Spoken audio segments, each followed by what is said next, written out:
DJ DJ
तने तो आना तेरी सारी विश पुगा दूंगा, तू जो मांगे वो ला दूंगा। तेरी सारी विश पुगा दूंगा, तू जो मांगे वो ला दूंगा। जो सारे शहर में देगा सजा दूंगा, तेरा लेगा मैं प्यासी प्यासी रे। हाँ कर दे मेरी फोटो रखूं राजी राजी रे। तू हाँ कर दे मेरी फोटो रखूं राजी राजी रे। डीजे डीजे डीजे अनुपम तिवारी तेरी खातिर ऑर्डर करूं भला जो जान कलर में मेरिट का, तेरी रिंग में डायमंड चढ़वा दूं ओरिजिनल 24 कैरेट का। तेरी खातिर ऑर्डर करूं भला जो जान कलर में मेरिट का, तेरी रिंग में डायमंड चढ़वा दूं ओरिजिनल 24 कैरेट का। तेरे आइलैंड नाम करा दूं, प्राइवेट जेट में घुमा दूं, हो जा बाजी बाजी रे। हाँ कर दे मेरी फोटो रखूं राजी राजी रे। तू हाँ कर दे मेरी फोटो रखूं राजी राजी रे। डीजे डीजे डीजे अनुपम तिवारी हेवी कंगन में ला दूंगा, तेरे बोलेंगे छन छन बेबी। जिम्मी चू मंगवा दूंगा, तू चलेगी तन तन बेबी। हेवी कंगन तेरे ला दूंगा, तो बोलेंगे छन छन बेबी। अरे जिम्मी चू मंगवा दूंगा, तू चलेगी तन तन बेबी। गोल्डन झांझर बनवा दूं, कई दर्जन घुंघरू लगा दूं, अंडे भाजी भाजी रे। हाँ कर दे मेरी फोटो रखूं राजी राजी रे। तू हाँ कर दे मेरी फोटो रखूं राजी राजी रे। डीजे डीजे डीजे अनुपम तिवारी तेरी कैटवॉक ने हायर कर लिया पापा जी का हार्ट रे। दिलेर खरकिया बनना चाहे तेरी लाइफ का पार्ट रे। तेरी कैटवॉक ने हायर कर लिया पापा जी का हार्ट रे। दिलेर खरकिया बनना चाहे तेरी लाइफ का पार्ट रे। मैंने खरक गांव में ले जाऊं और नई नई दर्द सुनाऊं, कभी ताची ताची रे। हाँ कर दे मेरी फोटो रखूं राजी राजी रे। तू हाँ कर दे मेरी फोटो रखूं राजी राजी रे।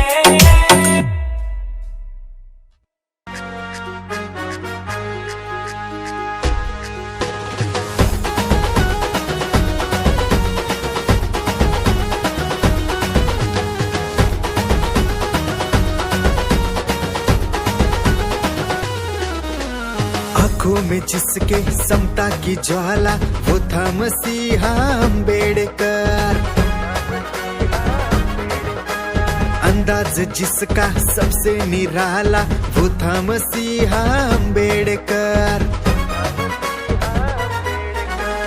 आंखों में जिसके समता की ज्वाला, वो था मसीहा